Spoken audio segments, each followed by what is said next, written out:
Hello everyone, आप सभी का हमारे यूट्यूब चैनल पर स्वागत है। उम्मीद करता हूँ आप सब अच्छे होंगे। आज के इस वीडियो में हम बात करने वाले हैं बेसिकली हमारे डिजिटल सिग्नल्स के एडवांटेज क्या होते हैं।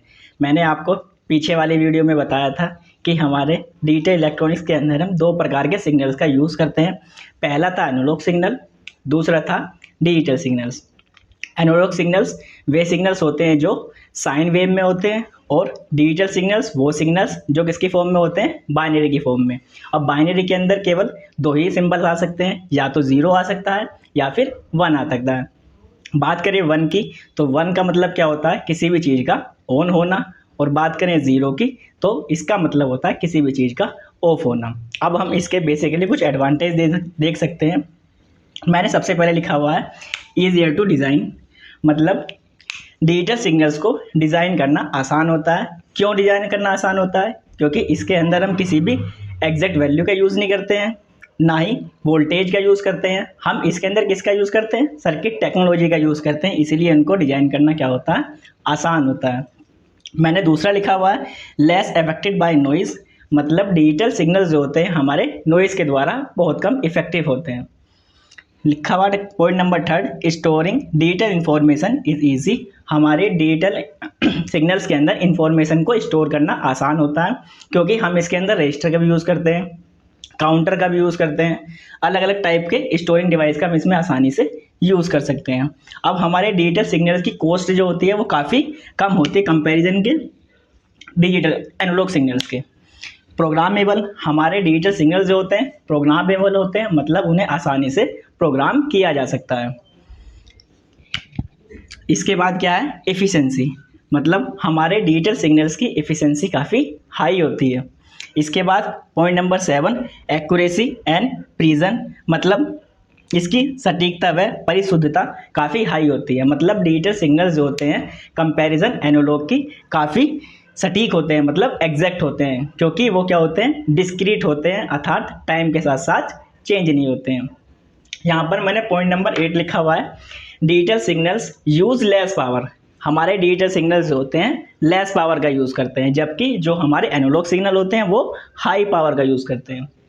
Point number 9, digital signals are discrete.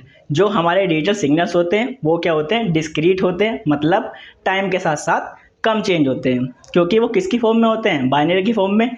Zero या फिर वन, या तो वोल्टेज हाई होगी या फिर क्या होगी, ज़ीरो होगी।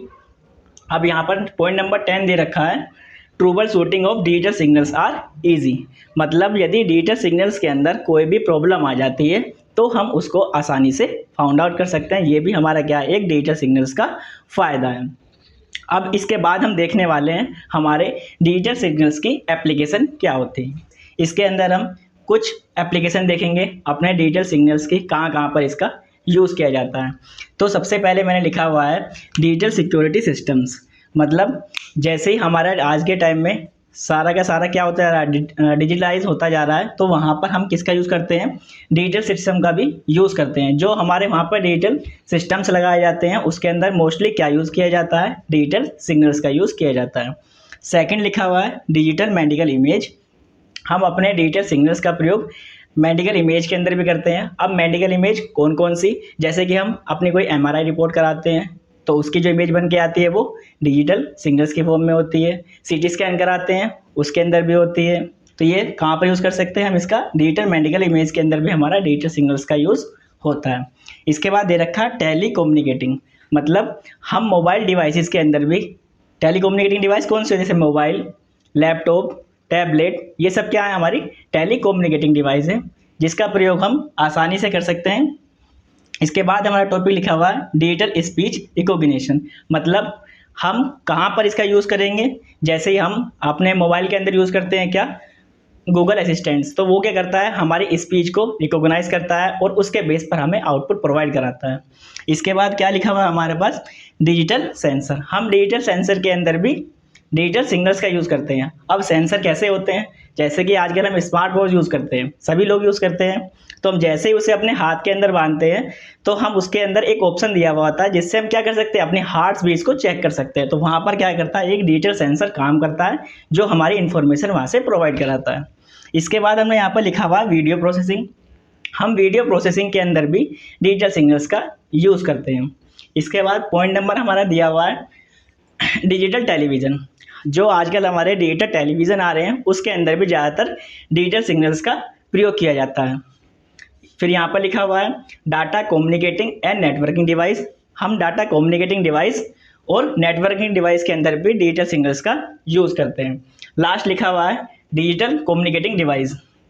यहाँ पर भी हम कम्युनिकेटिंग, यानी कि कम्युनिकेटिंग का मतलब क्या होता है, कोई ऐसा माध्यम जिसके द्वारा हम एक दूसरे से बातचीत कर सकें, वो क्या होती है हमारी कम्युनिकेटिंग डिवाइस। तो जैसी डिवाइस, जैसे कि एक होता है हमारा मोबाइल, तो मोबाइल के अंदर भी क्या है कि हम यहाँ से फ़ोन करते हैं, किसी दूसरे व्यक्ति से आसानी से बात कर सकते हैं। तो यहाँ पर भी क्या है, जो हमारे सिग्नल जो है डिजिटल फॉर्म में जा रहे हैं। उम्मीद करता हूँ आपको ये एप्लीकेशन पसंद आए होंगे, ये कंप्लीट वीडियो पसंद आई होगी। यदि आप हमारे यूट्यूब चैनल पर नए हैं तो प्लीज़ सब्सक्राइब कीजिए। Thank you.